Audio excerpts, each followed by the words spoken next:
যে খবরের দিকে এবার নজর রাখবো, আজ দেশের সর্বোচ্চ আদালতে আইপ্যাক ও ইডি তল্লাশি মামলায় গুরুত্বপূর্ণ শুনানি হওয়ার কথা থাকলেও ফের পিছিয়ে গেল সেই মামলা। আগামী 18 মার্চ এই মামলার পরবর্তী শুনানি হবে সুপ্রিম কোর্টে। এদিকে মুখ্যমন্ত্রীর বিরুদ্ধে পাল্টা হলফনামা জমা দিল এনফোর্সমেন্ট ডিরেক্টরেট। তাদের দাবি, তল্লাশি চলাকালীন বল প্রয়োগ করে আইপ্যাক অফিসে প্রবেশ করেছিলেন মুখ্যমন্ত্রী। শুধু তাই নয়, তল্লাশির সময় গুরুত্বপূর্ণ নথিও ছিনিয়ে নেওয়া হয়েছে বলে অভিযোগ এনে সংস্থার স্পষ্ট বক্তব্য, আইপ্যাকের তল্লাশির সঙ্গে কোনো রাজনৈতিক উদ্দেশ্য জড়িত নয়। তৃণমূল কংগ্রেসের সঙ্গে যোগসূত্রের ভিত্তিতে এই অভিযান চালানো হয়নি বলেও হলফনামায় দাবি করা হয়েছে। পাশাপাশি কেন্দ্রীয় সংস্থার মৌলিক অধিকার খর্ব করা হয়েছে বলে অভিযোগ এনে সব মিলিয়ে রাজনৈতিক চাপানোতরের মাঝেই মামলার শুনানি পিছিয়ে যাওয়ায় নতুন করে চর্চা শুরু হয়েছে।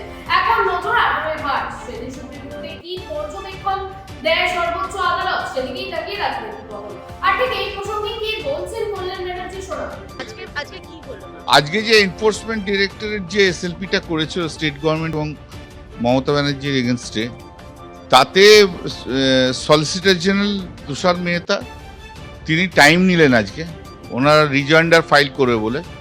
তো সেই জন্য রিজয়েন্ডার ফাইল করতে বলেছে।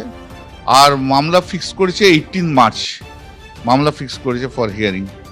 আর আমাদের পয়েন্ট অফ মেনটেনেবিলিটি ছিল যে article 32 is not maintainable. Enforcement directorate এটা ইয়ে করতে পারে না, ফাইল করতে। আমরা ইনসিস্ট করেছিলাম, জজ সাহেব বলে পরের দিনকে মেনটেনেবিলিটিটা শুনবে। তো প্রথমে ও বলেছিল যে তুষার মেহতা বললো যে না, মেনটেনেবিলিটি পয়েন্ট তুমি সেদিনকে ইয়ে করে দিয়েছো, যদিও আমরা তুলেছিলাম, বলো তুমি ওটা আর শুনতে চাওনি। বলো না না, অর্ডারের মধ্যে লেখাই আছে point of maintainability is open. অতএব পরের দিন মেনটেনেবিলিটি আগে শুনবে, তারপর মেরিটে যা বলার আছে তা শুনবে। তা ম্যাটার 18 মার্চে হবে, যেহেতু সেন্ট্রাল গভর্নমেন্ট থেকে টাইম নিয়েছে, ইডি নিজে টাইম নিয়েছে।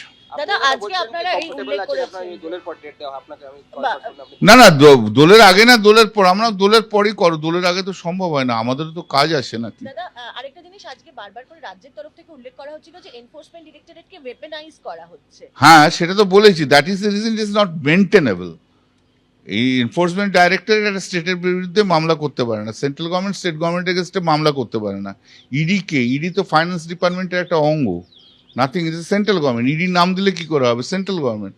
এই পয়েন্টে আরেকটা বেঞ্চে মামলা চলছে, মাননীয় বিচারপতি দীপঙ্কর দত্তর বেঞ্চে, যেটা মেনটেনেবল হয় কিনা আদৌ, সেটা চলবে।